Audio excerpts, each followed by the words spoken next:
We are live, guys. This broadcast It's working. is live. We need that theme song, Ben. Dun, dun, dun, dun, dun, dun, dun, dun, dun, dun, dun, dun, dun, dun. Con guy. Woo! It is the very first Con Guy Happy Hour of 2021. Hello, everybody. Hello. Hey. Hello. Oh, Katie's lights are flashing. That's exciting. It's exciting. Hey, my name is Jim Fry. I'm one of your co-hosts here on the Con Guy Show, also the editor-in-chief of theconguy.com. And when I say Con Guy, Con, for those of you who haven't been to the show before, Con as in Comic-Con, not convict, not a con man, Con Guy, Comic-Con. Do we have What's that say? Are people really that confused? Do we have to explain that every time? Yes, people. I mean, They're like, so I you never know when somebody people, could huh? be listening for the first time. after the whole, Knights of Ren thing, maybe, yeah. So Katie says we deserve it. All right. With me tonight, speaking of Katie, we have a great bunch of hosts here and their contributors who want to wish you all a happy new year. We're going to start. You guys, introduce yourself. Start with Cheese.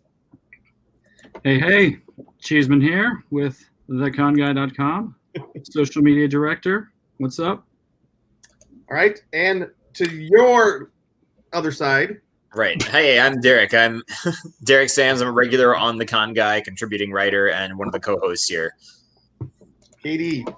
I'm Katie, aka the Con Girl, and I guess I am the solo Con Girl tonight since we don't have a Danae tonight. And yeah, I guess the more resident gamer. I mean, Ben is a little bit, but yeah. So Very Speaking slight. of Ben. Hey, everybody, it's me, old buddy Ben. And it's 2021 and COVID is over. No. Yeah, that's how it works, right? It's worse than Slow ever. it down. No, happy 2021. I'm glad to be out of 2020. And maybe here's what I thought. I was thinking about this today. Jim, I was thinking about you today. Oh, What's going to happen No. when all of this is over and we've all been inoculated and COVID gets relegated to, the flu and things that come back every year and we've gotten used to, the species has adapted, whatever. And we all go back to life similar to how it was in the before 2020. What, are we going to be back in the studio? Am I going to have to wear pants on the show? Because I'm sure as heck not wearing them now. No pants. We don't need pants on the show. We better not. Waist up. Still will be waist up. I've grown accustomed to a certain type of lifestyle. Mhm. Why am I wearing jeans right now? I need my stretchy pants. Ben, that's a really good point. And we'll talk about that, but 2021 is still kind of a nebulous thing, kind of like, what's it going to look like? What is normal? What's our new normal? Because we are very privileged to be part of that hashtag YouTube channel, and they have a great studio down there in El Segundo that the five of us together have not all been inside yet. Ben's been down there. Ben's been down there more than a few times. I've been down there once. Or was it twice? Just once. that's one more than I have. So Yeah. So we look forward to whatever that day looks like. It'd be cool to get us all in a room again, like where we can actually talk to each other. Mhm. Great. Derek When and I people can ask leg me- wrestle. Say what? I said Derek and I can leg wrestle. Of course. I thought it was Well, pants. like we will be. Yeah, without pants. Exactly. Uh-huh. It's not my foot. Derek, what was you saying? I was going to say, when people ask what the future looks like, I just picture the Ghost of Christmas Yet to Come from the Muppet Christmas Carol, because that's the best one.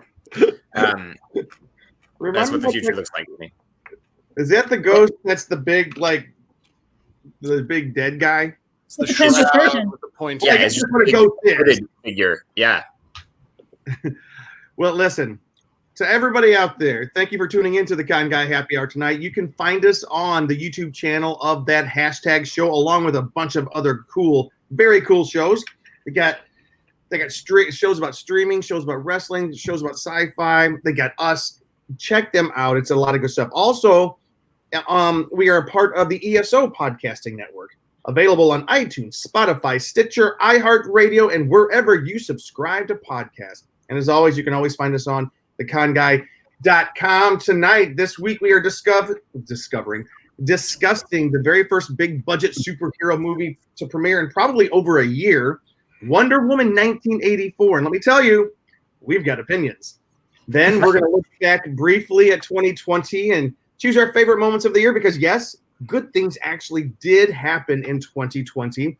And then we're going to finish off our choices and just do a brief look forward to see about things that are kind of coming ahead in 2020, things we might be excited about. But first, real quick, how was everybody's holidays? You know, it was different this year, certainly, in a lot of ways. But, you know, we still made it. We still made it nice. That's cool. What about you guys, Ben? How'd you guys celebrate? Bree and I have pretty much stayed to ourselves in our house. And her parents live about 8 blocks away, and that's primarily why we've kind of been shutting off from the rest of the world.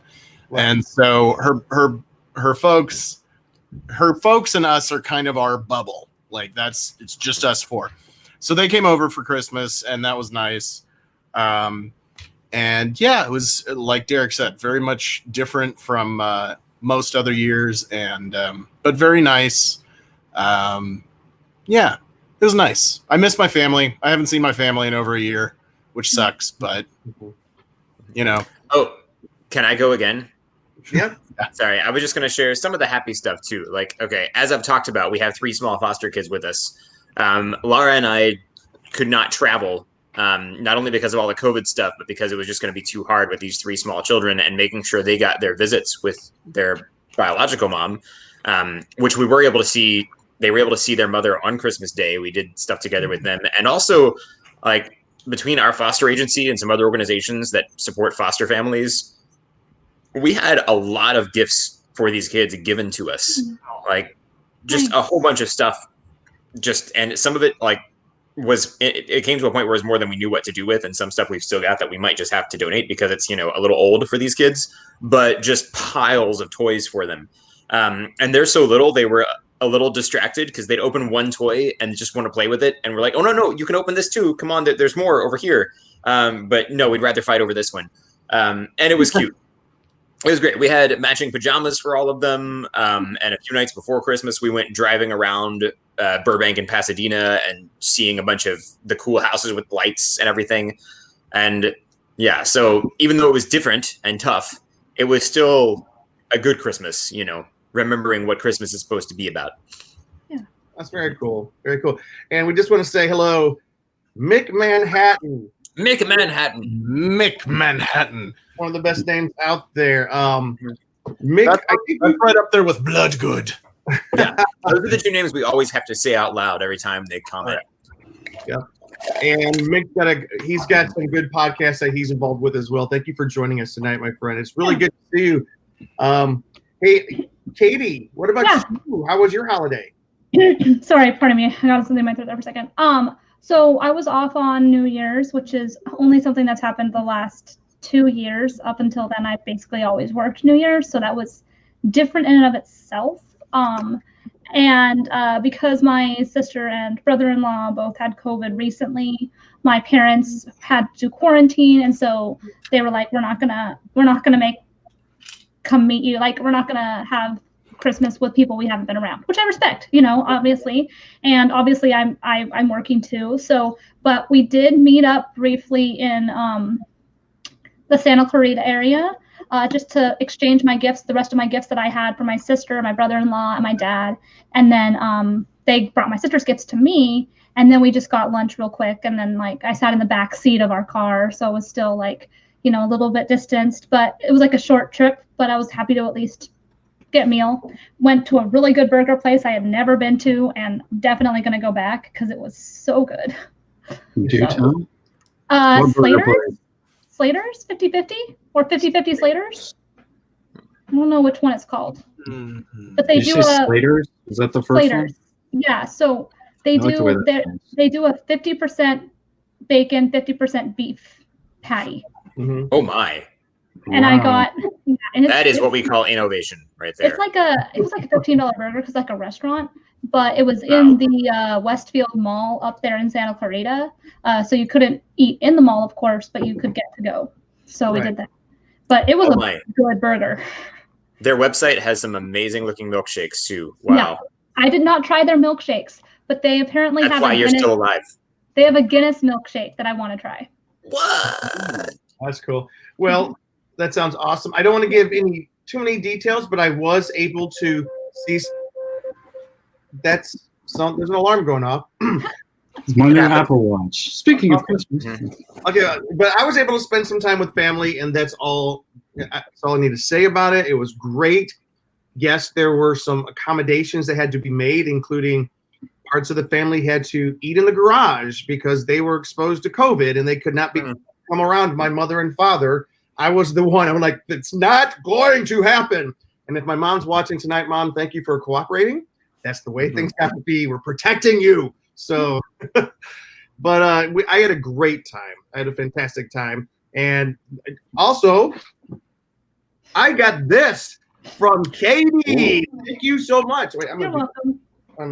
For those of you who are just listening, Katie, she got me a really cool Funko Godzilla game set. It's the thing, even if you don't play the game. Oh my gosh, this is so cool.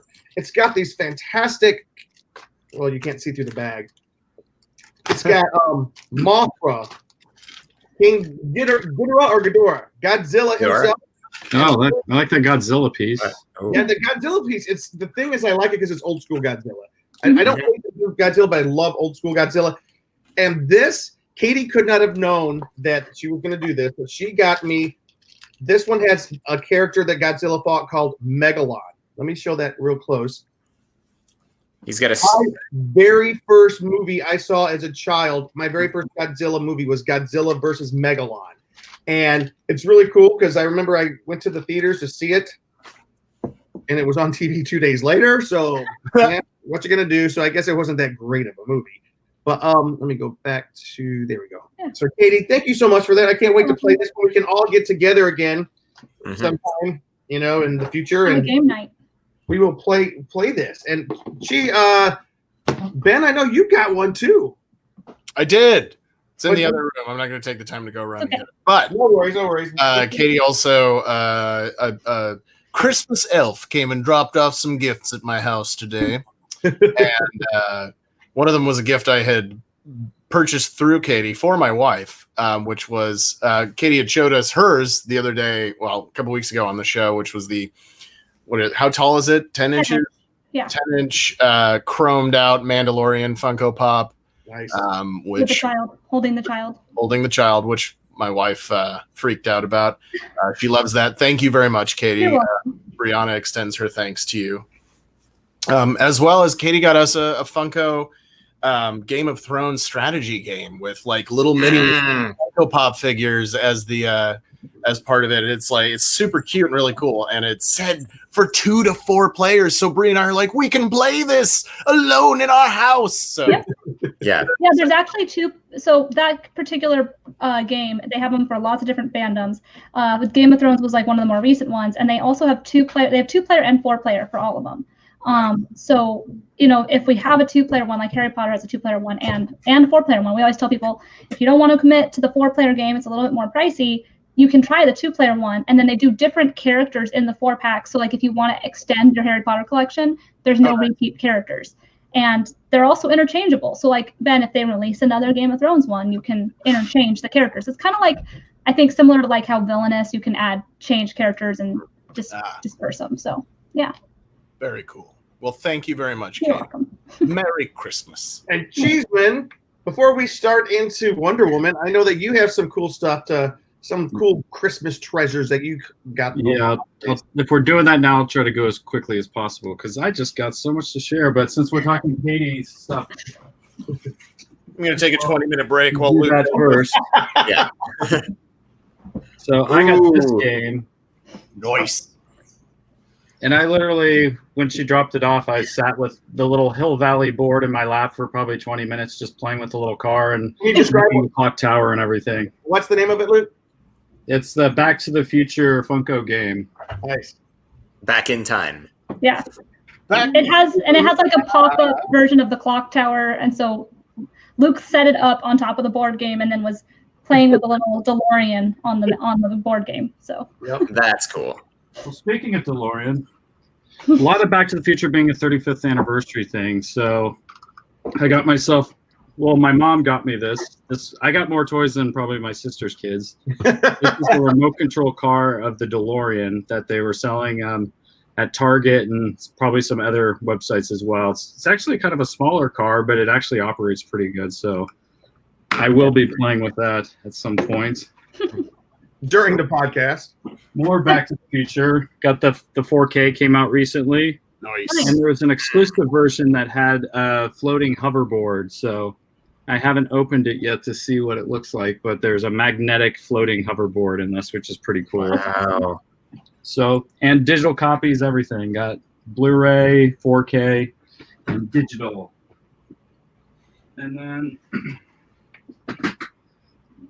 now NECA did a really good job with a lot of these Back to the Future toys. The So packaging, that's hysterical. look at this. Mhm. So this is the Biff Tannen figure and has switchable heads and everything, but they were selling these at Target and many other toy stores recently. And then I also got this Sports almanac box. I just think that's I know this. Yeah, I love that. I know, isn't that awesome? Yeah. Then Back to the Future 2 got Marty with his hoverboard and the 2015 clothing. And I do have, I think I already showed on the show, I have the part 1 Marty as well. So I just need to get the doc. For those of you who are just listening, the Biff Tannen box that Luke held up, me and Katie were geeking out because it's inside a Farmer's Almanac book, or just like from the movie. It's just fantastic. The almanac.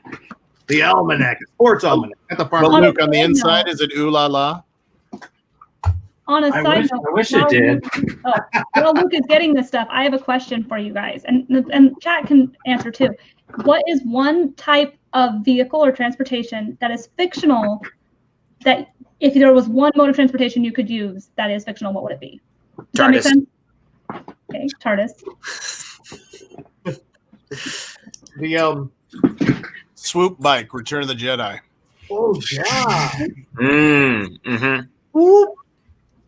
Gosh, I don't even know. I like maybe the Star Trek when you disappear and what's that called? It's the transporter. The transporter? I mean, beaming. Yeah. But beam me up, Scotty. I think I'd like that, except for make sure all of your particles go away and come back together. So what else you got, Chase? So I also collect these. There's a lot of good fandoms with Hallmark. We've shown some that I got already from the 2020, but last year, but I got more. I'm sure the group here will especially love this one. We got The Child. Nice. That was probably the most popular one of the season, I'll bet. Yeah. And it's a pretty big ornament too. Like it's almost the size of like, an actual like ornament ball. Like it's a good size ornament. It's really nice looking and still in the Star Wars kind of realm. They got the X-Wing Starfighter. That And really, we went to Yoda that's got all the kind of the whatever the when it it's Luke's Starfighter that sunk on Dagobah. It has all the vines and junk on it. That's cool. oh, nice. Nice. that They one. also in Last Jedi. And a tiny little Ant-Man. Great. Life size. Yeah. Life-size Ant-Man, which will be perfect. Classic 1960s Batman Penguin. They do like yearly ones. And I also got the Batmobile. Yeah, Burgess Meredith. Whack, whack, whack. And then I got a couple Christmas story ones. Got the leg lamp that actually lights up. Classic. And then I got, and licking the pole type thing. So The Triple Dog Dare. triple dog dare. So I got two more. No, that has to be one of my favorite movie scenes of all time. Oh, I love it. And Tony's most heroic moment where he's got the stones, the Infinity Stones in his glove, and I am Iron Man moment. So I had to get the final end game ornament of Iron Man's last big moment. Spoiler warning, Iron Man's final heroic deed before it's done. Although I saw he did an interview with Chris Pratt and he had the Iron Man facial hair recently. And it's possible he could be in cameos where they go back in the past and stuff. That's too. true. Yeah. Like I feel they may do something with this multiverse. Like, yeah, with the multiverse and everything, I wouldn't be surprised. WandaVision. Or he maybe just wears that facial hair now for fun anyway. And maybe he's I doing, a lot of people are using Cameo during the quarantine to do fan experiences. It's possible he's doing stuff like that too. Yep. So Tony may be back. And what's that last one you got there? This is the Stranger Things. The Demogorgon. The Demogorgon. Nice. So yeah, the first one, and plus got another Back to the Future shirt, of course. Got Oh my gosh, how much more? Spider-Man shirt. Wait, show Wrong way. All right. However, I rotate that. Star Wars shirt. Nice. Just kept going. Another Back to the Future shirt. Oh, good gracious. Got two of them. Yeah, can't have too many. Got this nice Jaws-looking The End sign for the Tiki Bar. A Jurassic Park shirt. Jim's mom, thank you. My mom gave it to him.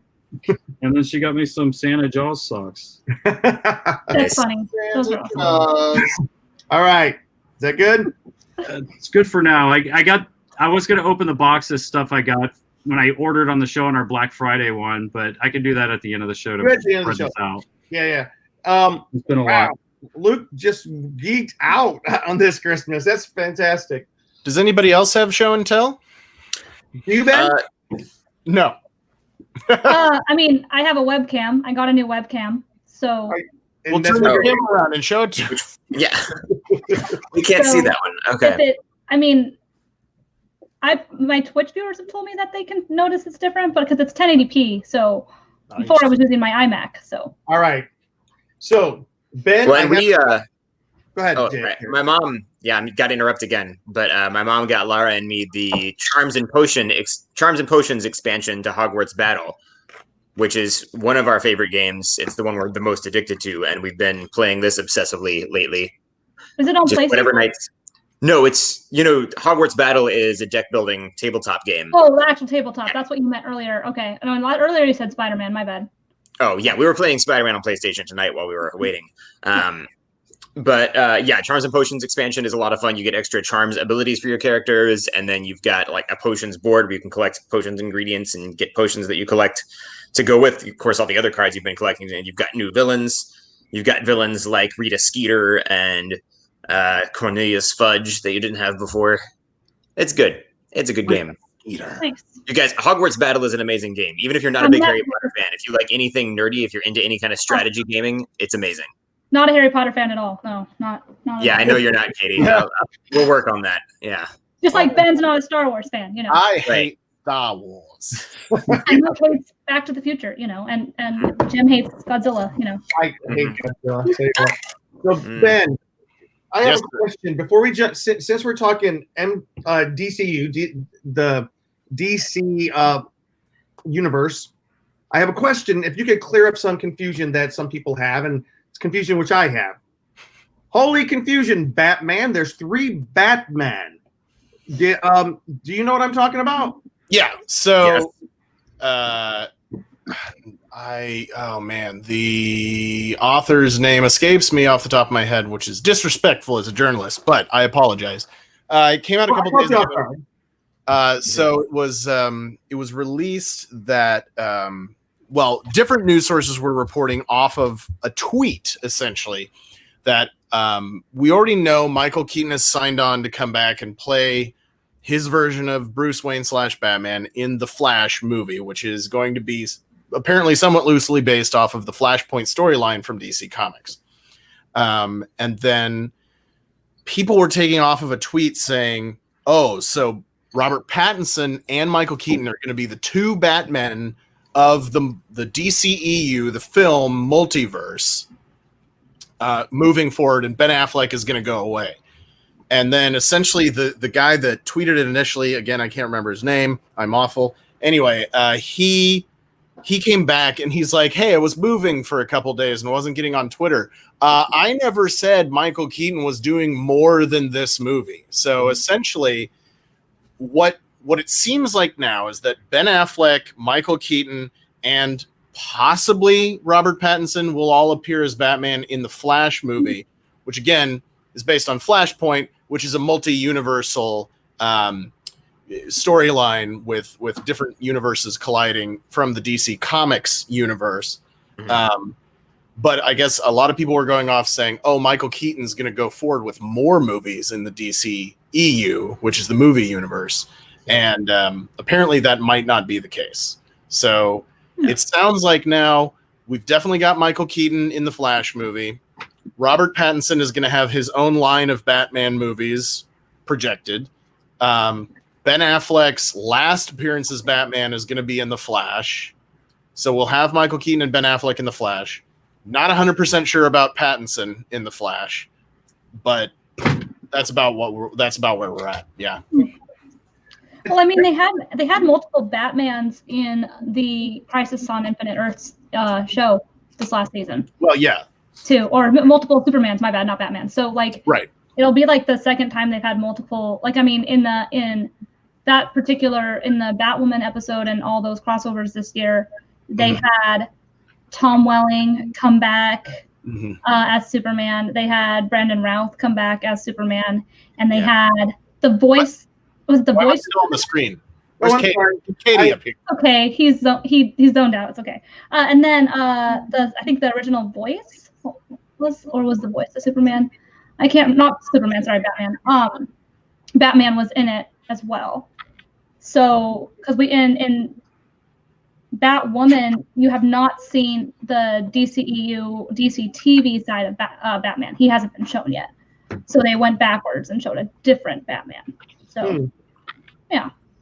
I read I just now looked it up. It said Michael Keaton and Robert Pattinson will both take on roles of the Cape Crusader in separate films in 2022. And Ben Affleck, he put on the cowl again for the Snyder Cut. So we're gonna see. That's the same movie that already came out. So it's the same movie that already came out, but he's gonna be in one more film, one more of the, like Ben was saying, the DC Cinematic Universe, DCCU films, and what? Well, the cinematic DC universe is actually called the DCEU, the DC Expanded Universe, I think. Yeah. For whatever reason, but and I think so. I think the smart thing that they're doing is they're like, oh wow, we've had a lot of bad press and bad backlash from this universe building of movies that we were trying to do, where they were trying to build a multi-film franchise similar to what Marvel did with the MCU. But there's been so much vitriol. There's been so much, some people love it, some people hate it. A lot of crazy stuff. Anyway, so what they're doing now is they're incorporating, and they started it on the TV shows, and they're incorporating the concept of the multiverse to kind of course correct and be like, oh, now we have a different Batman, but we're not changing the overall storyline because it's parallel universes, which has been present in both Marvel and DC Comics for decades now.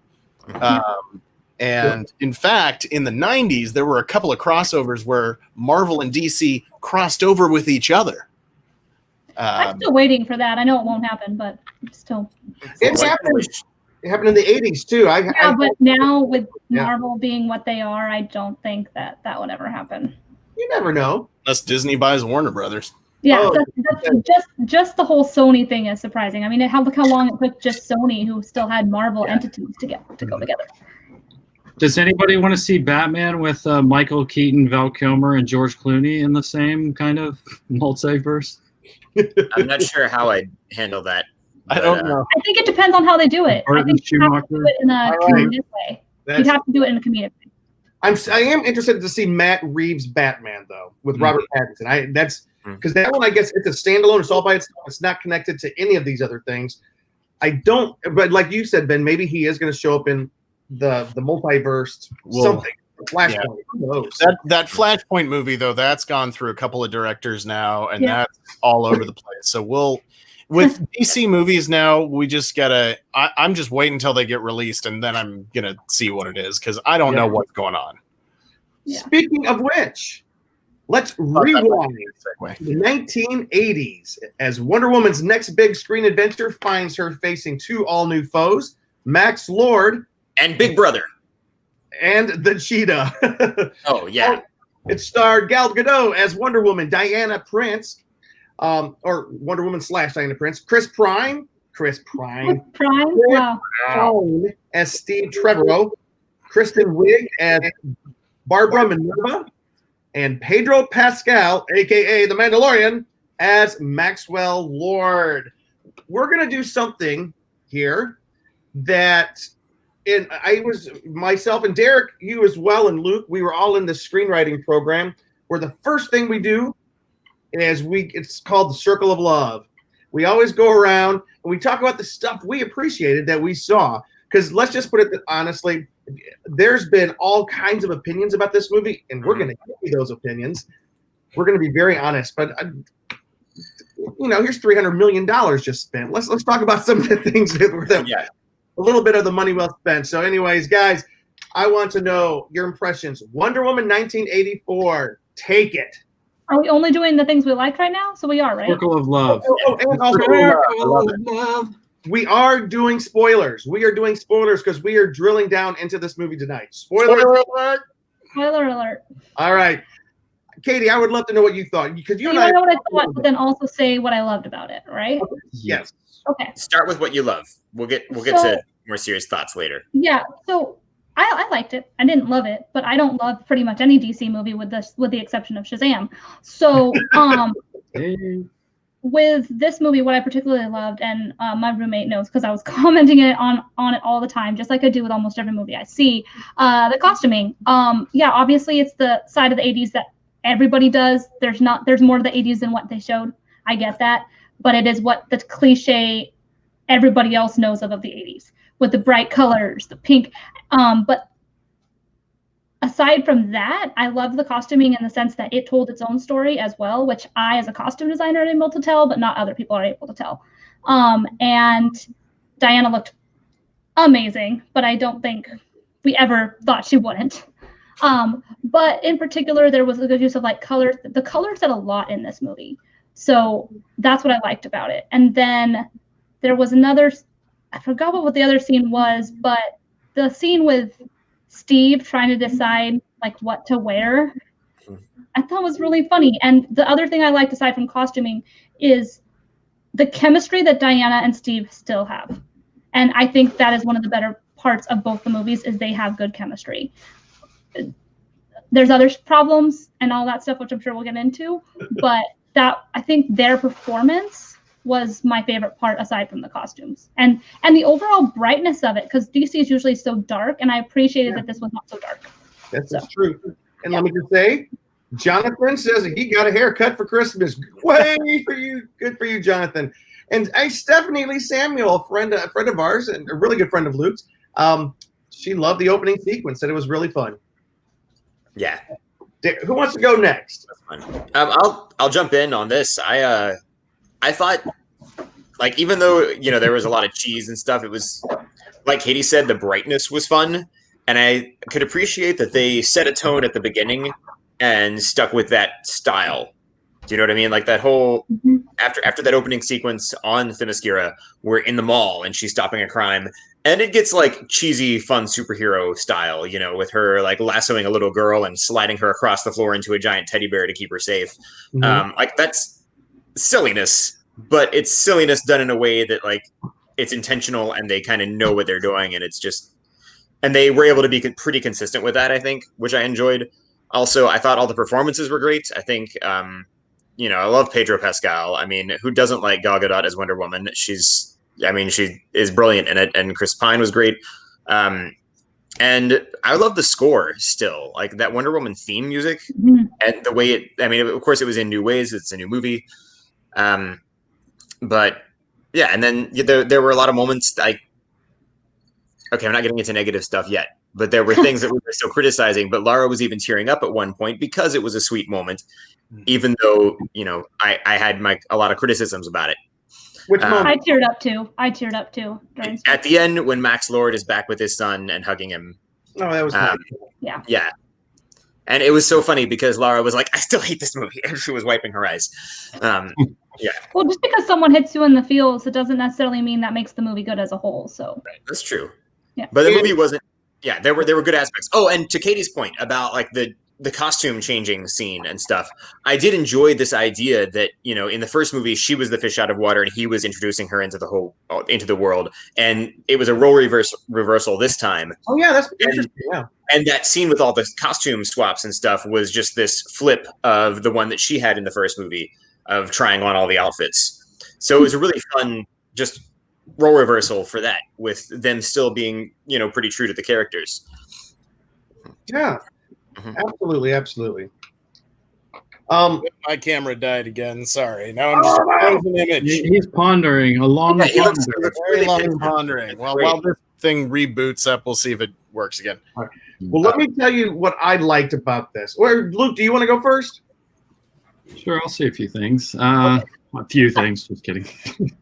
Yeah, I really liked her as Wonder Woman. Like, I wanted more of her dressed up in the Wonder Woman, just being like a badass out there doing all her scenes and stuff. When she was out there doing her action scenes, I just like it really, you know, the first movie was so good, and when they'd start doing that, I'm like, oh, okay, this feels good again. Like when they get back to her doing all their stuff and then showing kind of like her using her weapons more, and then in the sky, the invisible plane, all that kind of stuff. I mean, so much of kind of the throwbacks and different things they did. I really liked when she was like Wonder Woman, and I did like the chemistry, and having Chris Pine back, the Steve character, was good as well. And then the surprise Easter egg, which I think we'll talk probably more about later, was such we already said that was the best spoilers. part of the movie. That the little end credit thing was. I was going to say, here's what I loved about this movie so much. Can we just say Linda Carter? That made me so happy. I am a full decade or more older than all of you guys. I watched with my family the Linda Carter Wonder Woman first run on television in the 70s, and my goodness, she looks amazing. That woman, she's made a deal with the devil. She has not aged. She's just beautiful. Oh, you could say with a god, probably in this sense, but yeah.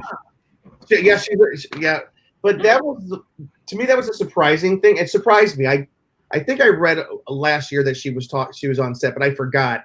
And so when I saw Linda Carter, wow, it just made me happy. Yeah. So that was fantastic. There was a lot about it, like just like Luke said, a lot to like. And Luke, I'm sorry I interrupted you if you had more. That was the main thing. I just really liked seeing Wonder Woman as Wonder Woman, and especially that car scene that they did kind of towards the middle of the movie, I think really kind of showed her in her element, and almost kind of had that Winter Soldier type, like kind of opening type scene. I kind of like, we were watching it with another friend of ours, JJ, and he's like, oh, dude, this should have been like the opening scene right here to really show her being kind of the badass she is, you know, going through kind of the first movie, and now over all these years, she's even more skilled at her combat and just being in this world, and now kind of owning it and everything. Yeah, it reminded me a little bit of Captain America in the sense Steve reminds me of Steve Rogers a little bit. Like finding everything new for the first time and everything. Like I'm seeing parallel. I also thought of Indiana Jones, but Indiana Jones is obviously way better. But I also thought of Indiana Jones at the beginning of the movie. So I thought of the Indiana Jones scene during the Egypt truck scene. That was yeah. He was underneath Did the Ben truck. freeze again? I'm still hearing audio. Okay. Oh, so sorry. Yeah, like still has a very pleasant look. Yeah. When she got underneath the truck, and she was underneath it, just like Indy was underneath it, being dragged along the dirt road. I was like, "Oh, this is cool. It's like Indy." Yeah. What wasn't like Indy is Indy didn't flip the truck up on its front side and go sailing over the front. That was So they did some of that well. And Katie and I did have a little bit. We talked a little bit today. Yeah.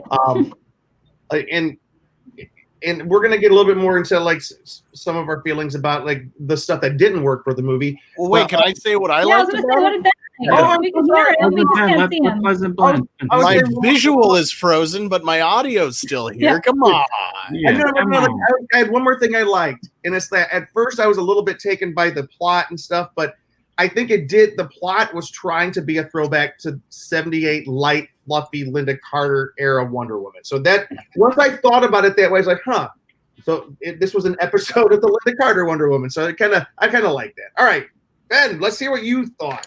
I agree that I do think there was a lot to like with this movie. I think there was a lot to like in this movie. I liked a lot of parts. Yes, highlight my frozen screen. I liked a lot of parts of this movie, and I really liked Kristen Wiig as Cheetah, and I did. I actually liked her as the villain more than Pedro Pascal, and I thought Pedro did a great job, and I'll address that in the next segment. But I mean, to echo Derek's words, I love Gal Gadot as Wonder Woman. I love her as Diana. I think she was great. I love her in the scenes where she is Wonder Woman. I really liked the opening scene with her as a child competing in the the obstacle course or whatever you want to call it. Another really, really great thing that I enjoy was not necessarily part of the movie. It was the aftermath of the movie. Oh, I liked the Linda Carter cameo as well. I like that. I know apparently people are split on that, but I enjoyed it. No, people are split. Look at this. Yeah, Look at I'm with you, Stephanie. Stephanie's on the split team. Oh no! Like at that point, I mean, we'll get into the criticisms later, but like that as the movie progressed, there were more and more things we were complaining about watching it, and then that happened, and I was just like, no, why would you do this? That's the only thing I liked. Oh, sorry, go. Yeah, I was like, ruined the whole thing for her. I didn't like a lot about the movie, and then that part made me like it a little bit more. But I like the other side of it where there is this now the result of Wonder Woman 84. It's been forever that you've got a great director and a great leading actor who are both male, and they make a shitty superhero movie and people hate it, and they're immediately greenlit for another superhero movie. Mm-hmm. And if you get a great director and a female lead and they make a shitty superhero movie, they're like, well, nobody wants to see female-led superhero movies. But you've got a great female director in Patty Jenkins. You've got a great female lead in Gal Gadot. They made what's maybe not a shitty movie, but like a very controversial as far as whether people liked it or not superhero movie, and they immediately got greenlit for a Wonder Woman 3. And that's kind of this nice breaking the glass ceiling moment, because you didn't have any executives being like, well, I guess nobody likes Wonder Woman now. But I think it's also part of like people were just stoked about this movie because the first one was so good, and this one had so many good parts and so much potential. But as we're going to get into in the next segment, the mortar holding it together was just non-existent. I don't know. I mean, we'll talk more in a little bit. I'm going to keep trying to get my camera to work here, but those are the things that I liked. Yeah. And I'm going to kind of throw to you guys. I saw it last night. I was a little bit sleepy, and I remember thinking to myself, and then I'm going to throw it to you guys after I say this. I got to see it again because there's a little bitty things I missed. And then I thought, no, I don't want to watch it again. So that's my reaction. And I agree. I love Kristen Wiig. Man, I love her. She shines in almost anything she does. I agree that I do like the development of her character, how she became this very angry person, or this jealous person. She wasn't as angry, she was jealous. And I thought that was well done. But we saw her become Cheetah. We timed it at 2 hours and 6 minutes into the movie. Mm-hmm. That's not enough for me. That's not enough. That's just, I can't wait too long. So I want to see what you think. Well, where did it fall down for you guys? Well, let's talk about her for a second. Yeah. Are you going to talk about her too, Katie? Yeah, well, I'm just going to kind of echo a little bit off of that. And it's not that we haven't seen this happen before. I mentioned it earlier when we were talking is, Spider-Man did it, where they introduced a character, barely had a minute, and people hated it. I think it honestly comes down to adding too many villains and not giving enough time with each of them. Obviously, it's great having multiple villains because they are related and it is related to the same scenario, but she did not get the moment that she deserved. Because, when I heard, Kristen Wiig, she's gonna be Cheetah, and I don't know a lot about Wonder Woman, but I still know like she's the villain. I was expecting her to be in at least like half the movie as Cheetah. So when she was only in the final act, I was like, all right, wasn't there supposed to be like a big thing? Like, wasn't she supposed to be more of a big deal than that? So, yeah, kind of like a little bit wasted opportunity, a little bit. Mhm. She was very much, she seemed almost more like a distraction in the movie, and Cheetah doesn't deserve that. Mhm. Cheetah, and both Cheetah, the character, and Kristen Wiig, the actress, deserve much better than that. Yeah. I really thought you could have. Hello? What? She wasn't no distraction. Pedro Pascal. Bring her in. Bring her Hold in. on, that's what I'm saying. That's what I'm saying. Yes, bring her in. Come on, My Bree, wife I wanna is see canon. Bree. Come on, We Bree. want to hear it. She's That's got the thing. opinion. Like, Pedro Pascal was set up as the main villain, Mhm. but he was completely unnecessary, and they set up Cheetah as kind of like, oh, the side quest, when she should have been the main show. And Absolutely. and Pedro Right. Pascal's character was not necessary. You could have had the whole Wish storyline with just Cheetah and the Wishing Stone. You didn't need Pedro in there going and buggering up all the planet with all And I mean, kinds of I weird don't stuff. want to take away from the representation that people got with having Pedro in the movie, but I really feel like they could have used him better. And Cheetah is supposed to be Wonder Woman's arch nemesis. You could have done so much more. Yeah, and it They got was- along too well throughout it It for was a just- while. Hey, I do. Well, while we have Bree, I really want to hear her opinion. Yeah, we Um, want more. The TLDR, for my opinion, of Wonder Woman. Wonder Woman is one of my all-time favorite superheroes. And I am such an easygoing person when it comes to superhero movies. I don't even hate the Star Wars sequel trilogy. Like, it's all macaroni and cheese to me. Like, just give it to me. I will consume it. However, this movie, I want the 2.5 hours of my life back. I did not enjoy it. I kept yelling at the TV, and at one point, like, we watched it with my folks, and my folks are like, "What is going on?" And I was like, "No, we are going to finish this movie, because if I am going to dislike What is going on? I was like, if I am going to dislike it, I am going to be able to tell you why I dislike it. I'm going to finish this movie." So it had a lot of issues. Did y'all get to the whole? Are we doing spoilers about the Yes, whole yeah. Trevor business? I haven't talked about that. We haven't talked And about my that yet. most hated part was the Steve Trevor possession.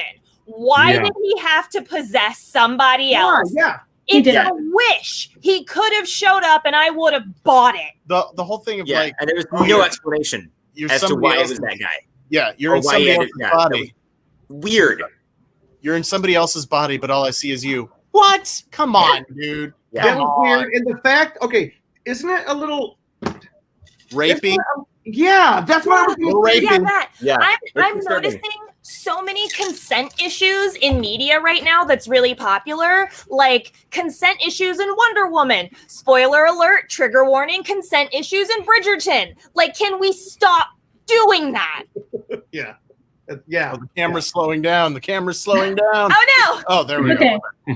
you're back. But that's where I'm at. I was horribly disappointed, but that is all to say, we have reached the point where what am I saying? Definitely no. Still, it's Yep. definitely Yeah, rapey it's stuff. definitely It's a encouraged. yes. I agree. I will say though, with a failure of a movie and they already greenlit number 3, we are at the point where a woman can fail just as much as a man and still get ahead in life. So Yeah, that I will take it. I will give them another shot with Wonder Woman 3 because we get shitty male superhero movies all the time and they just keep shoving them in our faces. But I will. Oh, okay, great. Yeah. Great, we're on the same that's page. perfect. That's why I'm She here. was the screenwriter on it. I don't distrust her at all as a director. I think she's an excellent director, but I don't know if it was, I can't point fingers at who the problem with the script was, but I think her with another great script will do an exceptional film. Oh yeah. I agree. Like, I give me was more saying of after we the watched it. Themyscira adventures. Like, give me that. No, but Wonder Woman's in like our world. That's the whole I thing. know, but like, I want more of the Themyscira stuff. Like, I want to see like more of her relationship with Antiope. What? I'm sorry. No, I'm just. No, I agree. I agree with Bree. The best part of the movie was the island. That was the I'd be best. down. I'd be so down. Given how much I love like mythology and everything, I feel like all that would be super entertaining, and the costuming would be on point. I mean, I'm all for it. Yeah, like in the comics, Wonder Woman would fight with the great Greek titans and stuff. Let's go there. Let's do Yeah. some cool stuff like that. Yeah. This Yeah. Well, that to me felt almost. Everyone's talking about how much the 80s costumes was great. To me, as an old guy who grew up in the 80s, it looked like they were trying too hard. It was too much. And I then, agree with you. well, the other thing I thought of, like, the fact that this took place in the 80s had pretty much no bearing on the story whatsoever. Yeah. Like, you did not need to set it in the 80s apart from just trying to, like, latch onto some kind of nostalgia thing. Yeah. Now, Which they didn't do very well, in my opinion, besides the costuming. That they were trying to remove it from Justice League. I guess. Ryan, what Everybody up? knows your nay. Everybody knows your name. We're still in the Winter Carter cameo. What? I loved it. No, I did too. That's my part. that was I didn't Derek like didn't it. like it. I liked it. I screamed. I did too. I It was like jumped the up on final the scene of couch. Mandalorian. It's like the I'm glad final you guys scene- were happy. Yeah. Yeah, Derek didn't like it, and neither did Stephanie in the comments. Well, you know, Derek's allowed to be wrong. Also, Let's So do are that. you. Okay. Katie. okay, well, you guys were talking about the last scene, which I liked the end of credit scene or mid credit scene. I personally did not like the last actual scene of the movie where she has another encounter with the guy who Steve inhabited. Yeah, like I thought it was so creepy, and it also did not feel like a natural scene. It felt Thanks, awkward. I did not like that scene. I would have been much happier had they just been like, he's no longer there. She never sees him again. It just felt really uncomfortable. I thought. Oh, sorry. I thought the scene where she and Steve said goodbye to each other and she went off. I thought that was really well done. Yes, that was great. Yeah. You could have done that without him being in somebody else's body. He still just got lost in the crowd and disappeared. And disappeared. I Poof. don't get why they needed to have him body swap. That's like the weirdest thing. Body swaps. Like, Well, one thing that Luke and I were doing is like we would stop. Although I liked the opening scene. I personally, it felt like it went on too long. In the same way, like when you have a movie and you're trying to get to the main point of the movie, it's called you breaking out of Act 1, you're going into Act 2. This one didn't occur until like an hour into the film. It took that long for me to even kind of figure out, okay, this is what they want to do. Like, what's the goal of Diana and Steve? What is it they want to go get and do? And it took way too long to get to that. And then I forgot, we stopped at 1 hour and 20 minutes. And I forgot what that was the first time since the mall. That was when Wonder Woman broke out and started fighting again. And we're like, yes, we finally get her to come out and be badass again. And our That was the car scene, right? Yeah, the car scene. We were like, start the movie here, and this is great. And then I don't know. That was bizarre to me. That was the thing. So it's the opening scene on Themyscira with the obstacle course or whatever. That was one that like Patty Jenkins like fought for that scene because I think the studio wanted to get rid of that one. Oh wow! But I watched that and I was like, this is great. I love the opening scene on Themyscira, and then they went to the mall scene, which was fun. But I was like, we had an opening scene, and now we have another opening scene. Like, It felt like she was fighting Harry and Marv from Home Alone, like those weird-looking dudes that she was fighting. Or yeah. Oh my gosh, does. Oh, you mean at the mall? Yeah. The mall was more like Home Alone. Yes, you're fighting the goofy crooks. And I get that you wanted to then establish like, oh, now this is her life in the 80s in Washington, but I feel like you didn't need two opening scenes to do that. No. You could do another scene, at the beginning of at the end of the first act or something where she's heroic. I don't know, but you had an opening scene and then another opening scene, and then she wasn't Wonder Woman for another hour. Like, I would have been okay seeing her just like in the museum doing like curatory stuff, and then she's like recognizes something on the. I thought there was going to be a lot more with that whole underground ring, and I was like, "Ooh, we're going to come back to this," and then we just never heard about it again. I loved all that. Yeah. Yeah. It was like she's like Indiana Jones and stuff like in this museum, and I was all for it. And then I was just like, "What's happening?" Like, somebody posted a meme about like, this person's going to turn out to be a villain if they're wearing glasses and somebody bumps into them and they drop all their papers on the ground. And then they like showed a picture of like Jim Carrey from Batman Forever, Edward Nygma, Michelle Pfeiffer from Batman Returns, all these different characters. Batman and Robin, Uma Thurman and Batman and Robin. Like they're all like main characters. If somebody bumps into them, they drop all their papers on the ground, and then they have and that turns them evil. She legit has glasses too. Yeah. But a good observation. But it's kind of a trope that we all enjoy. I mean, Maybe. Bree, don't bump into Ben right now. Everybody wants that Very cheese all careful that around. moment with these characters. people love to hate it, but Take the I love that glasses movie. off. So. There you go, Katie. There you go. Oh no. What about the okay? I want to dig a little bit more in and just some of the things that did not work. For example, they had way too many of these airy. How do I describe it? When she's, this okay, this is what I described to Katie today. The original movie of Aladdin, the animated version, when they're on the red carpet and we're on the flying carpet and flying around the world, and that's like a breath of fresh air moment where you're like, oh.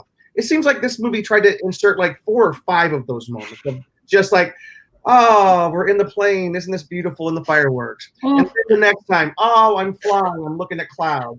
And then the next time, oh, we're out by the. It just was too many of those, and it kept on making the narrative seem longer and longer. Mm-hmm. And I just wanted to say, give us that nice Hallmark moment, but then let's cut to what's supposed to be happening. Yes, that's what happens when a director is in charge instead of having a good script by an established writer who knows story. Yeah. You have a whole lot of things like that a director wanted to have on film. She wanted to have cool fight scenes. It looked like she wanted to have, let's do the 80s, and we can just put signs everywhere that says, hey, it's the 80s. Isn't that fun? Yeah. And all those scenes that you're talking about, like the fireworks over DC and the invisible jet. I mean, it looked cool, really cheesy, but yeah. And then of course, like the red balloon at the end, she's like, oh, look at how artistic I am. And I was just kind of like, oh, come on, Patty. I was thinking the red balloon. Isn't that was the Macy's balloon, which usually has the words "I believe" on it at Christmas time? So well, I thought it was a reference to the red balloon, like the old foreign film. La Ballon Rouge. Yeah, Ballon. thank you. Ballon. Non, It just felt way too pretentious for what this movie should have been. No, and why did we get the 4th of July and Christmas in one movie? And then also, if we're gonna get the invisible jet, she just lost it and parked it somewhere, and just because it was invisible, couldn't find it again because we never saw it.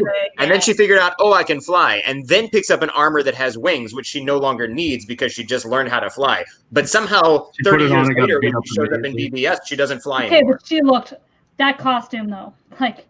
The armor was cool, but there's a lot of stuff, like the jet scene with the fireworks. Cool scene, and that would have been the perfect one for what Jim was talking about of that breath moment if you didn't have any of the other ones. Yeah. But the other side of that is like, you know what? Flying a plane's basically the same from the 19-teens to the 1980s, right? Yeah. Like he can just jump in a plane and fly a supersonic jet after flying prop planes in World War I. What? Are you kidding me? That was shoehorned in. But the scene they're in the jet and then she I just don't like it when they shoehorn stuff in like, oh yeah, by the way, I learned how to make things invisible. I hated that. Maybe I can do it again. I get that they're trying to do some fan service and be like, oh, we're going to include this. But it's like you can't just drop that on everybody. Yeah. And also it was funny. I'm watching it and Emily goes, "Okay, but flying an airplane through fireworks, that's not dangerous. That's a good idea. That's probably not safe. Especially if you're invisible." Yeah. But Bree, when you were, I actually mentioned the Christmas thing to Jim and Luke earlier. So originally this movie was supposed to come out on 4th of July weekend. Right. I'm curious, does anybody know if they filmed the last scene afterwards when they found out they were going to release it at Christmas? I bet you I was wondering about that. Probably. Because that makes sense. It came out on Christmas Day, and they're like, wait, quick, let's throw in this scene, which would make sense why I hated it, because it felt awkward and unnecessary. But that's the only thing I thought. And also, let me compliment you on this outfit that I put your body in, but you don't know that I put your body in this outfit, but it's my favorite, and you don't know that I've been in your house. And then she looks at him like, I've seen you naked. Yeah. No, she did look at him like that, and it was so uncomfortable. But she couldn't see him. She could only see Chris Pine. Right. But she did look at him like, see, I didn't, in the beginning of the movie, when she first encounters him, I did not get the rapey vibes, but then the final scene, I was like, Can I ask a question? And this is we were wondering the whole time, when is this actual guy going to show up, and when we're going to get some explanation? Is he some distant descendant of his, and there's gonna be some reason, Yeah. and then there's gonna be some like they've got to make things right, but no. Yeah, No, why that did poor guy. Chris Like I said, the Pine last thing go killed into it. that guy? Mhm. What were you going to say, Jim? I have a question. This is, and if I could ask it of the ladies, because it's more of a, it makes me sound like a misogynist pig to ask this question. It really does. So I want to ask it delicately. What was the statement trying to be made that Diana and Minerva, Barbara, every single guy in the movie seemed like a pig. Except for Chris Pine. Like when the movie opened, Diana was at a function or something, and forgive me for saying it, she was looking so lovely. Never try to buy one of them a drink; you'll get scowled at. Yeah, a guy says, "Can I buy you a drink?" No, and then walking down the street. Remember, there was the scene where they were walking down the street, and like 4 or 5 guys hit on her. I was like, and I was sitting here thinking, if that's what women have to go through, that's awful. That's awful. Why she did it. So, but I don't remember the 80s being so. No, that's not about. That's not. You were one of those guys, Jim, with your highlighted hair and. Yeah, that's not necessarily an 80s thing. I want you to go first, and then I have an aside to piggyback on the end of that because I feel like you know something about this. So, I kind of briefly told Jim and Luke earlier is all women experience the whole catcall, guys complimenting you when you maybe don't want it to be, when you're walking down the street, you don't necessarily want some guy to be like, hey, what's up, that you don't know. It's uncomfortable. And it kind of leaves you like, do I be polite? But I really don't want to talk to you. So in some ways, it is a very realistic thing that happens. Do I think it was good that she made it look like every single man was that way? No, because not every single man is like that way. So I understand the point in which she was trying to make and trying to get a message across that this is a realistic problem. This is a thing women deal with. But it did hit very heavy. So that's my thoughts on it. Wait, you saying there were some aspects of this movie that were a little over the top? So to piggyback off of what Katie just said, I completely agree. It was heavy-handed. However, I'm going to give you a little aside, and then I'm going to step out. New Year's Day, I step outside. I'm in sweatpants. I have no makeup on. I'm taking the dog for a walk. I'm in my ratty Uggs that I've had since I was like 16 years old. And this man in a pickup truck stops in front of our house on the street. Backs up. Let me tell it. Excuse you. I thought we were skipping that part. I was not skipping that part. I was getting to that part. Anyway, stops in front of the house, and I clock it, and I'm just like, okay, I'm gonna ignore that. Maybe he knows somebody in the neighborhood. I don't know. And then I look down, and I'm like doing something on my phone, and I look back up, and this man has backed his truck up to be in line with our driveway, and is like, hey, and I'm like, hi, because this man has backed his truck up at 9:30 in the morning to speak to me. Happy New Year. Happy New Year. He's like, hey, let me talk to you for a second. And I'm just like, what? You said that? And I'm not lying here. We live we live right next to a main thoroughfare. So some cars started doing donuts like right on the other side of the street. And like I legitimately couldn't hear him. And I was like, sir, I'm sorry, I can't hear you. I didn't know if he was going to be asking me for directions or if he was going to try to hit on me. I couldn't hear him. And he just goes, never mind, that's all right. And then just like skirts off and away. And I'm just like, what just happened? Like, so yes, that is something that we women deal with all of the time. It's not to that extent, but it happens and it's ridiculous. And maybe she put it in there heavy-handedly to really hammer the point home that like, this is something that we have all had to deal with from the day, even before any of us got boobs. Like if we're old enough to walk alone, we're gonna get catcalled. I've been catcalled at 12, at 16, and now I am 33 years old and it happens in front of my own freaking home. So I'm like, great, now this man knows where I live. So you guys have a big ass truck. Ben, like your truck was outside, right? Like you have a big ass truck in your fucking driveway. Yeah. Oh, pardon my French. Yo, sorry. Oh, censored. Some dude did it to her in the movie theater back in the before times. Yep. we were what was it? We were walking out of the theater to go to the bathroom before the trailer started, and some big chonky dude like walks in and he looks at Brie and goes, "Very nice." And I was like, dude, that's my wife. Yeah. Like, what Terrible. Nice. And it was really and like I a turn leering. around and I flip him off, and I'm like, why don't you tell that to my husband? Yeah. And I then mean- he just waddled off. And that's the thing is, I think that I agree with exactly what Bree said. Is as much as I understand why that it was heavy-handed, unfortunately, the vague, somewhat subtle things are not going to be obvious and really get the message across to the people who are like that. The people who aren't like that already know about it. Like, they're not going to be acting like that. Yeah. But the people who do not, it was a way of her putting her message. So I get it, because, you know, I'll be at work doing my own thing and people will address me differently and say a term that I'm just like, you know, I had a gentleman at work be like, "Oh, you're Hapa, right? Like, you're half Japanese, right?" And Hapa is a term for half Asian. And I'm not offended by that. That doesn't bother me. It's, you know, it's my identity. But then he goes, "Oh, it's impossible to be unattractive when you're half Japanese." And it's like, what?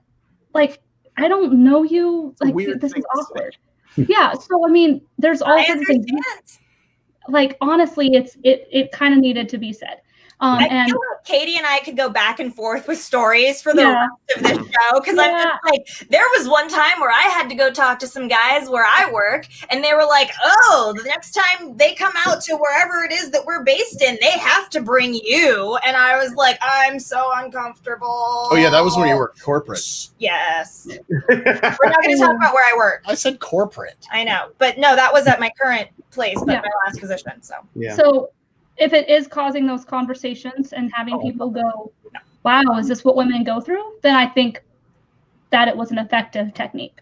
What do you think about this comment here from Stephanie? She said, "I thought they were trying to show that Diana's goddessness, that people are hyper attracted to her, like almost the presence of her as kind of the character and her power lured I people." don't know. it could be that, but the fact that we're having this conversation about how terrible some men can be, I think is great, because like Katie said, not everyone is like that. And I am very much a proponent of, if it don't apply, let it fly. So like, if you're not somebody who does that, don't worry about it. We're clearly you're not talking good. You're about fine. you. Thank We you. are Thank talking you. about the ones that are terrible. Yes. Yeah. I think it's, and I think it's not so much.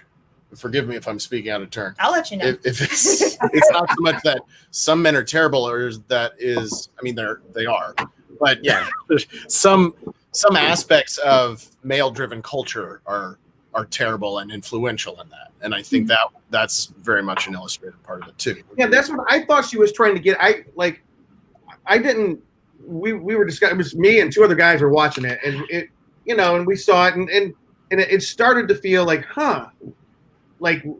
Diana faced it, and then Barbara faced it, and then later there was a scene where they're fighting, and they describe the world. She goes, and Diana says, "Our world had to defeat the men," and I was like, and I know, and I wasn't offended. I was like, but I wondered, like, there's probably something that's being said, because I don't know, because one of the villainess was a woman. So there was something. We're frozen. Yeah, but they can still hear. Oh, okay. It's a video. I love where I'm frozen at. I haven't thought about that. With the whole men versus women, not versus, but there is really something to be said for the fact that men are afraid of being embarrassed and women are afraid of dying. So when you go to a bar Interesting. and a man hits on you, you are legitimately terrified about how to handle it, because you're like, I'm not interested, but I can't piss him off because he might follow me and he might murder me before I get to my car. That is a legitimate fear that women have. Men are concerned with being embarrassed in that situation. Women are concerned with being murdered. Yeah.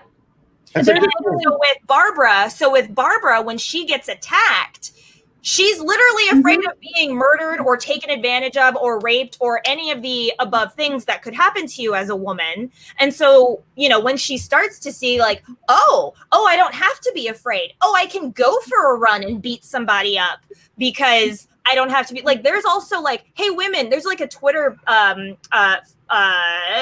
sorry, my brain shut down. I didn't take, no, there's like a Twitter, anyway, somebody asked on Twitter, hey, women, if men were not around, what would you do? And women are like, I would put in both headphones and go for a run after dark. Huh. Interesting. Like, there's simple things like that that we would do if we didn't have to worry about, well, how am I going to dress so I don't attract too much attention? And let me make sure that I park someplace that's well lit enough that I can walk close enough to go to this store and get back to my car without having to worry about somebody following me. Someplace that's well lit, because everybody's going to say, well, what was I wearing? Where did I park? Why was I alone? Why did I do all these things? Why didn't I walk with keys in between my fingers? And it's like, why are we teaching women all of these things that they should do to not get raped instead of just teaching men, hey, maybe we just don't do that to women? Yeah. Yep. Yeah. Well, the thing is, many men are taught that, as we've pointed out earlier. Yeah. And as you've also said, the trouble is when like it is taught and some people just don't learn it. Yeah. So my pickup line shouldn't be "I'm not going to murder you" anymore. Oh, for God's It's sake. not going to work. That's a great one. For God's sakes. I mean, you really got to be honest and got to get that out there from the Yeah. beginning. Saying, Just hey, so you know, just so you know, Hi, I'm literally Yeah. not going to murder you. Like, for You know, example, and I know we don't want to like continue going too far down this rabbit hole, because Right. obviously Brie and I could keep talking about it, but like, We could. women, when there's certain bars, there's a bar here in Burbank that literally has a sign in the women's bathroom that says, if you do not feel comfortable, if there is a man making you feel uncomfortable, if you need to walk to your car, say this, ask for this server, and we will know that you need help or we need to call the cops. That should not be necessary. Yeah. Wow. There's literally a bar, like, and there's shots you can order, which I'm sure Ben has probably heard of as a bartender. There's like shots that people will order as like I need help. This is not a real thing. I need help. Call the cops. Wow. And that's not something that should have to happen. And that's why it's awesome that Diana can be like, don't F with me. I can take care of myself. And it's great that she can, but women shouldn't have to be able to defend themselves. And I think that's the main point that Patty, as a female director, was trying to be like, if I have one opportunity to make a statement in this movie, let it be this. Let it be a message that says this is what women go through. This is the struggles we go through on a daily basis. Even when we are in our sweats with no makeup on, hair a mess, going to check the mail or walk the dog. Walking the dog is probably the biggest thing. I mean, Emily couldn't go outside her old apartment at 11 o'clock at night to walk the dog. So Well, My mother is almost 70 years old, y'all, and she had to change up her walking route because a car followed her and stopped while following her 3 times while on her route. In broad daylight. In broad daylight. So, like, we got problems. Nope, Yeah. we're frozen again. Not great. well, you know, this conversation actually, I mean, it gives a little bit of context. I like this though. I'm Yes. capping this one. Great but- frame. That's our Christmas card next year. that's a great picture. At least it paused on like really great places. Like earlier, Ben did not really care for the movie, but his picture was like, I'm thinking about this. But like, no, what I was going to say was that we do have to kind of move on here. But Yeah. I've loved this conversation, and I was waiting to the podcast today because I wanted to ask these questions, because it did hit me a little bit hard last night. But you know what? Maybe that is a good thing. Maybe it's a good thing that. Okay, I don't know if that someone else can read that comment and see if we can post it. But I'll read it. Hold on. it's fact funny. But we'll post it in a second. Yeah. Okay, I just think it is good for us to have these conversations. I think it, Yeah. like what Katie said about the bar, and Brie, I saw that you were posting about something. I mean, these are conversations that need to be had, and maybe there was a little bit of heavy-handedness in it, and maybe the movie needed a bit more editing, but it wasn't a movie directed by a guy, because the guy would have told those stories differently. So that's why it was important that Patty Jenkins was the one who directed this movie, and she will get many more movies. She's got a Star Wars movie coming up, my friends, and it's going to be great, I think. So, I'm Can I say stoked something for real Rogue quick Squadron. about Kristen Wiig, a little in a different direction? I was talking about this last night. I feel like they didn't utilize her comics side as much, where Marvel really would have played into like a well-rounded character with her being such a great comedic actress. Yeah. I think they could have given her like a well-rounded, like more well-rounded character. And many of the people on here, including, Ryan's talked about some of these different characters, but like they really could have like utilized her character more so instead of sharing both villain things, trying to do kind of like where they're trying to cram too many people in at once. And I just don't think they used her as well as she could have been. I mean, she did a good job. Like Ben said, Pedro Pascal, love the guy. Mm-hmm. He did not need to be in this film. No. It should have been Kristen. She should have been the villain. She should have been the cheetah. And we didn't need this weird side story of, I'm going to become the wishing stone. And it was ridiculous. Weird. It was real weird. Yeah. And how did she save the day at the end? She gave him a speech? It was a really bad episode of Doctor Who. Yeah. Why is that so accurate? All right, guys, let's kind of let's final thoughts. Let's do some final thoughts on this because we are going long here. Final thoughts on Wonder Woman. Like if we had to say, hey guys, it didn't quite work for us. Here's what we hope they'll do in the next one. Like what can they change up to fix this? Who's going first? It was the builder who built his house on the sand. It it had all the best intentions, but it didn't it didn't hold up under the rain. It didn't hold up. There were a lot of great parts. There was a lot of great stuff about it, but it wasn't a good whole. I'm getting you a webcam. This is ridiculous. I know. I need to get a webcam. I'll send you the link for mine. Yes, please. Yes, please, Katie. I will. Tell us more. This is a great shot, though. This is ridiculous. Yeah. This is my new Facebook profile picture. I feel like you guys should make that as the new sign outside your place, by the way. Yes. Like, Wait. In this. And may the force be with you.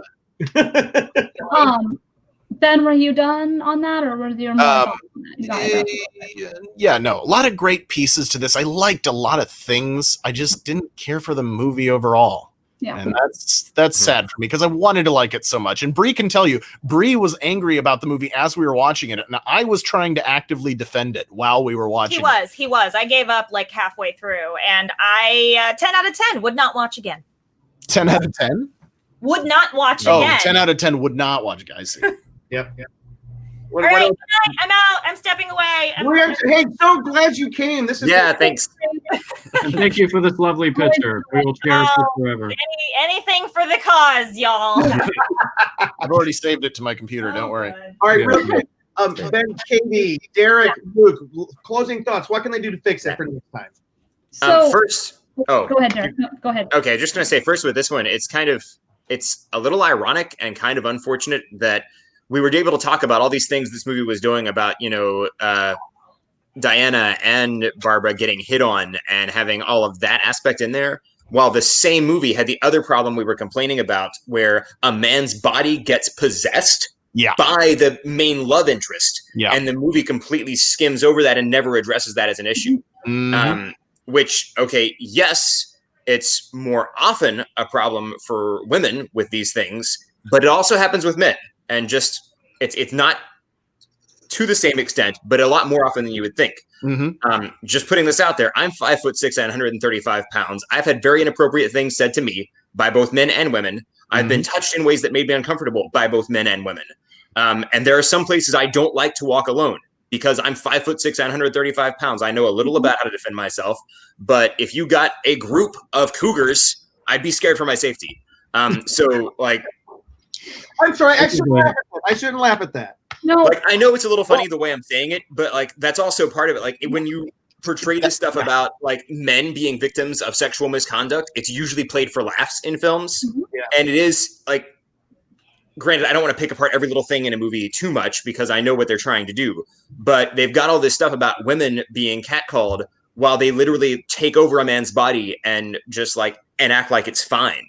And that's, for me, that wasn't even something I thought a whole lot while I was watching it. It is an issue. But as far as just the general quality of the movie, like what I loved most about the first one was just the heroism of Diana. Yeah. The great thing about that scene in No Man's Land, which the one thing everybody remembers most from the first movie, and it wasn't just how cool it looked, it was the fact that she was taking charge and risking herself to go save people, and it was inspiring all these other men around to do the same thing. And that's, my traditional idea about gender roles is not fully traditional, but it's the idea that we're all meant to make each other stronger. And that's what I've loved about Wonder Woman and what I loved about the first movie. And that's what I would like to see them get back to in the third, is just her being a really pure hero. And inspiring the same thing around her. And we didn't get those stand-up and cheer moments the same way in this one. And that was the biggest loss. And thank you for saying that. And then the thing is, just to piggyback off of what Derek just said, Bree was the one that pointed out to me about the man rape and the body possession. And I was like, oh yeah, I didn't even. So good job, Bree.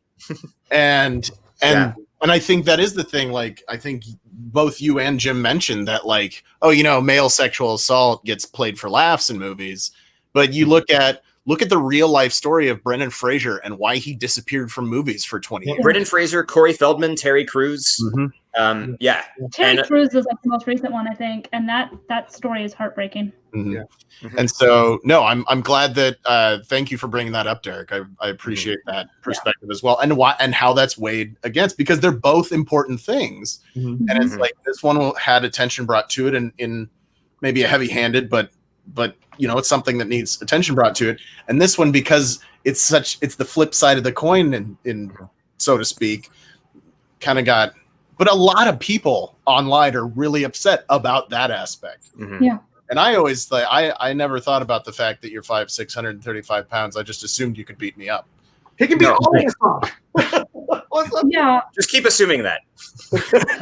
Katie. To echo a little bit off of theirs, and then I'll finish with my statement. But everybody's so focused on the body swap thing, which I understand, Derek, what you're saying about it, and I didn't think about it at first, and so that's eye-opening to me, because, like, again, I don't think about ever being a terrible person to someone, so it's hard for me to see it, just like you guys did with what Bree and I were saying. And in that sense, they missed that opportunity to be like, if a man had written that scene, maybe he would be able to be like, no, we should address the fact that this has happened, and that's something that didn't happen because you had a woman who wrote it. And obviously we did get a good scene on one end and had a good discussion, but how much of the stuff about, like, Jim, you did notice the whole women getting catcalled, that thing, and you noticed that, but how many people aren't noticing that because they're so hung up on the body swap thing? So overall, this movie has a lot of talking points, but some talking points are not being as focused on as others. As a tool to teach people, there was some really good moments in the movie, and I'm thankful for that. It's not great. It obviously is not good. I'm not a good critic because I've never really cared for Wonder Woman as some people have. But this is my closing point that I wanted to get across. The reason I don't care for Wonder Woman and have not cared for other female superhero films in general is because when I was younger, they were portrayed very badly. Women were portrayed superheroes. They changed their voice and talked like this and dumbed them down, and they were not portrayed well. And it kind of tainted my view for future female superhero movies. And Wonder Woman was great. I'm not saying the first one was not great. It was. And it did change my outlook a little bit on it. But growing up and not being able to see as many strong female characters as we do now tainted my view now, if that makes sense. Yeah. What I'm trying to say. So I'm trying not to let that feelings that I have from my past, with the exception of, like, I watched Xena as a kid, but I remember not liking any other female superheroes because even as a kid, I would hear their voices and go, why are they talking like that? Why can't they just talk normally? Why are they sounding like they're putting on a gimmick? So it's a transition for me having to be like, and I feel like this movie is kind of taking it a step back a little bit in the sense that it's like, Diana's awesome. Diana's great. Wonder Woman is great. The way she portrays her is great. And it took away those stereotypes for me. But if we can't have a movie that lives up to the male superheroes, are we really succeeding still? We have a long ways to go, is my way of saying. I agree. And let's not forget, Thor 2 was not a good film. And then Thor 3 came out of nowhere and saved the universe of Thor. So that it's possible. It is absolutely possible. And this is not an unimportant conversation, but we do kind of. Yeah. And some people who are writers make good directors. Some directors do not make good writers. I think that's the biggest thing to think about is sometimes I think that's one of DC's biggest problems with the DCEU is they need to focus more on who can write and who can direct and maybe not have them do both. Also, every great director is made better by good editors. George Lucas was, if he had editors during the prequels, they would have looked different. Peter Jackson has to have an editor. His movies get too long and way too indulgent, and and Patty Jenkins. I think this movie with a good editor, this movie would have felt a lot better with a good editor. And I just want to say this: I know we're kind of coming down hard on it, but let's make sure that when we come down hard on maybe some aspects of the movie, let's not get toxic about DC because the first Wonder Woman made me cry just seeing an unapologetically strong and powerful woman on screen. Let's hope this is a sophomore slump, and the third is a great like Thor. I agree. And then, but Alicia Shee said, "Got to be honest, I think I like the film more because of the wardrobe and not the storyline." Because this is what she said: wonderful. She loved it. It was amazing. I absolutely loved the movie. The end fight scenes were amazing. I love the look of Barbara at the end. My fave character had to be Alistair. So cute. Oh, Alistair was So I mean, there's if you look on Rotten Tomatoes, it has a 74% audience score. So we are kind of terrible. That's not, as far as reviews on Rotten Tomatoes go, that is not terrible. I'm like, I agree. So I think we have to end on Wonder Woman. But this has been a great conversation. Ben, please tell Marie we're so glad she was able to join us tonight. When you told us at the beginning of the night she was going to bed, and I was like so disappointed because I knew she had very strong opinions, and I wanted to hear them. And she heard us talking, and she couldn't help but come in. I feel like she either heard Ben talking and was like, I have thoughts, or she happened to watch the stream and was like, oh, wait, no, this is my cue. Like, yep. Yeah. All right. And we got to do this last part very quick. Yeah. And we're going to start with you, Katie. Okay. We're going to start with 2020 is in the rear view mirror. Thank God. Yeah. But it had some good things about it. What do we appreciate about 2020? For me personally, it was a year of discovery, as I think it was for a lot of people, because I had so much time. Sorry. Hey, this is not as long as a couple weeks ago. I know. Right, that's true. It was a year of discovery. I think because we all had a lot of time and we all had a lot of time to do absolutely nothing, being at home. We had a lot of time to reflect on our lives and the things that we are, the things that we want to be, and really critique ourselves and find out how we work alone. As a single person, it taught me a lot about how to be alone, how to be okay with being alone because I had to be, if that makes any sense. Yep. So I learned more about myself personally this year than I think I have in my 32 years up until now. And I am very thankful for the growth that I have made personally. My depression took a hit too. We're not going to talk about that, but with it, I also had a lot of moments where I was like, oh, okay, I'm good. It could be worse. As crazy as that is, it could be worse. So, yeah. Who'd like to go next? Are we just talking about our general experience of 2020 and what we're looking forward to? Or are we talking about geekdom stuff? No, we're talking anything. Like, for example, favorite best parts of 2020 for me, that badass Luke Skywalker was back. We got to see the Luke that many of us wanted to see in The Last Jedi, but we got to see the Luke that right after Return of the Jedi, he was at the peak of his powers. Thank God for Favreau and Filoni.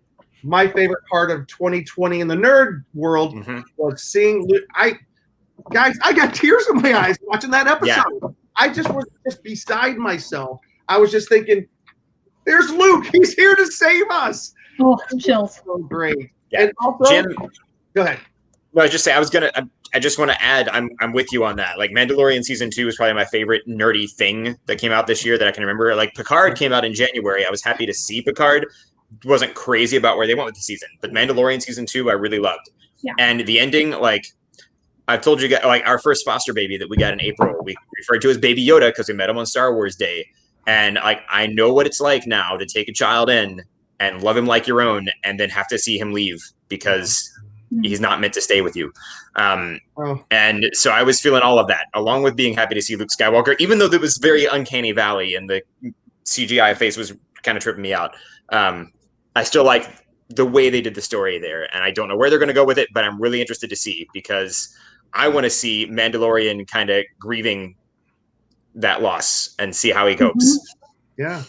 And we get to see Boba Fett. So, I mean, it's funny because I had people who were like, I've never understood why people love Fett so much. I've never understood it. And then season 2 of Mandalorian happened, and they're like, all right, yeah, valid.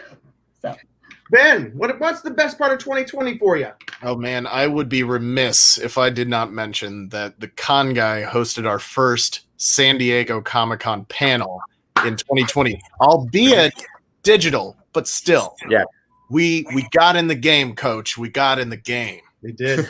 Yeah. And that bodes well for our future as an organization. Yep. I think our partnering with that hashtag show is along the same lines. And then I think just on a personal note, being and Derek might be able to relate to this, just being Bree and I's first year of marriage, the second half or just under half of it, or really quarter of it, being forced into quarantine. When we had plans, our honeymoon got postponed. We were supposed to go on it last November in 2019, and then it got postponed because I was in the movie. I was shooting a movie called The Little Things coming out on HBO Max this year. Oh, wow. I'm in 5 seconds of it. But anyway, but I shot this movie, so we decided to postpone our honeymoon till our first anniversary, which is Star Wars Day, May the 4th, as Derek had also mentioned that earlier. Well, you mentioned Star Wars Day. But so we were going to go on our honeymoon for our 1-year anniversary, and we ended up doing a crab boil in our kitchen and watching Revenge of the Sith for our first year anniversary. But we still haven't gone on our honeymoon. But being able to just spend that amount of time with my wife when we would have otherwise she would have been working at an office. I would have been working at the bar doing acting stuff, and there would have been a lot of ships passing in the night. And I'm rambling. I apologize. I'm not even drinking tonight. But the fact that we got to spend such a significant amount of the first 1.5 to 2 years of our marriage together, and there was a little bumpiness at first because we weren't used to spending so much time together, and then it really solidified us. That was as a couple, as a nerd couple, as the con couple, even though we weren't going to cons. That Boba Fett, San Diego Comic-Con hashtag show, Con Guy, you guys having a drunk Cameron Jibo on our show at the end of the year. Do you see the picture? That is our first dance at our wedding. Yes, it is. This is amazing. Ben, that was great. Rambled. I apologize. I rambled. Fantastic. No, that's great. Luke, 2020. I'll try to be quick. Just the ability to kind of interview more people, and even just seeing kind of stuff Josh Gad did with a lot of the reunions, but us also being able to interview people more from all around the country or even kind of the world at times. When did we do the one with the stunt people from the Knights of Ren when we got? Wasn't that? It was during the summer because we were at home when we did that. It was on May the 4th. Yeah. So it's just amazing the type of guests we got, and we did Right, like That's why I wasn't there for it, because Greg I was bringing Nicotero home was this year too. Greg Nicotero, we interviewed him this year. We interviewed folks from Star Wars. Luke, just like Luke said, it's amazing. But Jaws? Yeah, the Jaws anniversary thing was definitely my highlight. Let me call that out for you guys. Luke and Ben did such an amazing job. Luke pulled together 10 episodes of podcasts during Jaws week. And it was a hard time. It about killed us as a crew here. And we still have one more episode to release, probably in the next week or two here. That we just couldn't fit it in. And then Luke and Ben especially, they just like boned up on all their Jaws stuff. And we had a whole week of Jaws podcasts, and then a couple more during when we were celebrating Shark Week. That was one of the highlights of my time here on the show. That was fantastic. And I don't know if we would have been able to do that if things had been different and we were all not able to sit at home during the week, What else, Luke? Well, speaking of Jaws being its 45th anniversary, all sorts of cool little knickknacks came out. This was what I got from my cyber shopping thing, and this really cool shirt from basically Jaws 2. Oh, that's cool. but having that and Back to the Future both celebrating these anniversaries, and that 4K, here's the little hoverboard thing. It's like this magnetic hoverboard floating. Cool. That's cool. Just having all these fun knickknacks and stuff coming out with these anniversary stuff's been pretty cool for me. And I'm going to wrap this up right here real quick. Joining the hashtag show network, Ben, thank you so much for introducing us to them. That to me was a highlight of the year. That was so good. Also joining the ESP network of podcasting. That's thank you so much, guys. That's a big deal for us. And then we had our biggest podcast ever that put together by Luke, hosted by Ben, with Cameron Gibo and the whole Power Ranger team. Yeah, guys, I mean, that was fantastic. We're not we got over 30,000 people kind of looking at that. That was a great show for us. And I just hope we have many more to come. So in that vein, real quick, what are we looking forward to in 2021? Katie, this is it. Maybe we should do this as we close. We can do it as we close. Okay, this is how we close. Yeah. Do you want me to say like where you can find me, and then I'll say what I'm looking forward to? Perfect. Okay. I'm Katie, aka KT_Christine. As you can see I'm getting better at this right here on all social media, including Twitch later on tonight. What I'm excited about is it goes along with what was good about 2020, and that is Twitch. I discovered Twitch. I got on Twitch. It's been a really awesome way to network and just an awesome community most of the time. And I have been making some plans on how to better my content for 2021 on Twitch, and I'm really, really stoked about it. I'm going to be doing some theme days where everything is like, my first theme day is actually going to be in 2 weeks, 2 weeks from today, because it's Tuesday, not Monday, where it's going to be a 90s theme. I'm playing a 90s game. I'm going to be a 90s ensemble. I'm going to give away 90s type prizes. So I'm really just excited about being able to expand my content creating side. Of course, the con guy is also along with that. I know all of us are excited to hopefully eventually be able to get to a studio again. So things like that. So I'm just continuing on this journey of self-discovery and hopefully coming out on top of it. So fantastic. Derek. Yeah, well, I'm looking forward to these movies that have multiple Batmen and multiple Spider-Men in them. Yeah, I'm looking forward to being able to get together and go to real conventions again. Hopefully, I mean, we'll see what the parenting situation looks like for us. Yeah, I think there's endless possibility, and I think that's exciting. And I'm looking forward to doing more of this with you guys. Mm-hmm. I would love you, Derek. Cheeseman. I'm just looking forward to what kind of guests we'll be getting, this year, and just more type things we are going. And I know I've been Mr. Product this show. I didn't know how big this freaking tiki mug would be, this Mondo Jurassic Park thing. How much is that? Holy! I'm excited to. I don't think I could drink a drink this big. Don't drink Kool-Aid out of that. We got a T-Rex. We have a giant freaking T-Rex Jurassic Park tiki mug. This thing is probably one of the coolest tiki mugs I've ever gotten. Is that the one where you were like, should I buy this? And I was like, yes, you should. Yeah. Ben encouraged me to do this, but this maybe is that really can cool put like, smoothies and, Yeah, I'll just drink a giant smoothie out of this. But not Kool-Aid. Yeah. But yeah, you can find me here at Cheese on Couch on both Twitter and Instagram, and using this lovely tiki mug. All right, Ben. Hey everyone, it's me, old buddy Ben Cleaver, and as always, you can find me on Twitter and Instagram at, did I do it right? Yeah, I did it right. Yeah. BenKliewer. Ben Cleaver, easy to say, hard to spell. What I'm looking forward to, real quick, I've mentioned this on the show before. I found a job, fortunately, as an actor and an artist, a guy who's not using his bachelor's degree at all. I, of course, was working as a bartender, working as an actor. None of that's happening. I was fortunate enough to find a job with the Los Angeles County Department of Public Health as a contact tracer. I spend my days, 5 days a week, 40 hours a week, calling people who have tested positive for COVID-19. And while it is a job, it's government work, so it's guaranteed work, it's guaranteed paycheck, and that is very, very fortunate and a blessing for me. I do spend my days trying to comfort and help people who are sick during this time, and some people are suffering, some people aren't. And one thing I'm looking forward to is while this job is very rewarding and I feel like I am able to help in some small way in an utterly helpless situation, seemingly, I am looking forward to the day when my job is no longer required. Yep.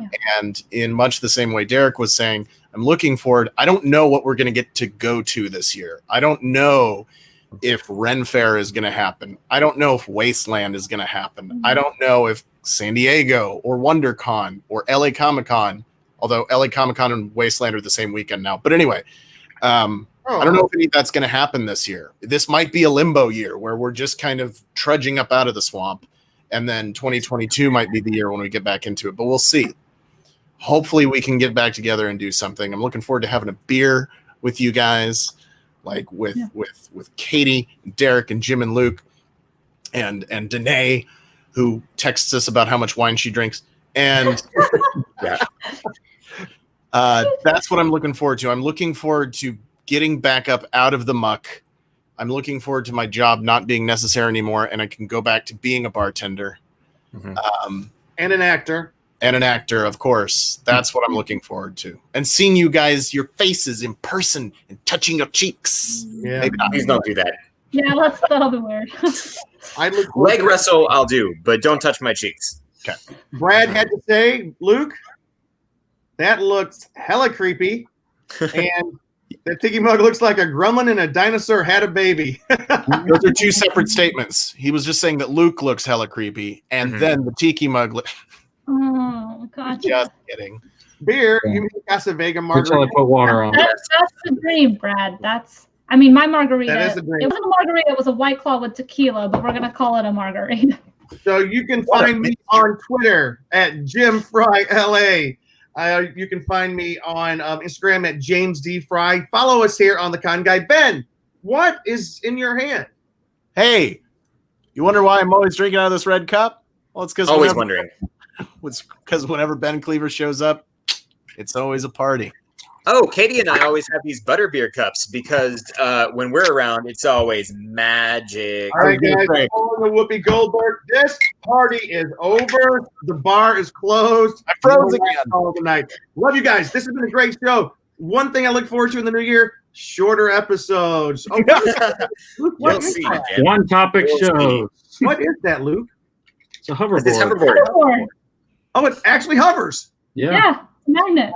All right, guys.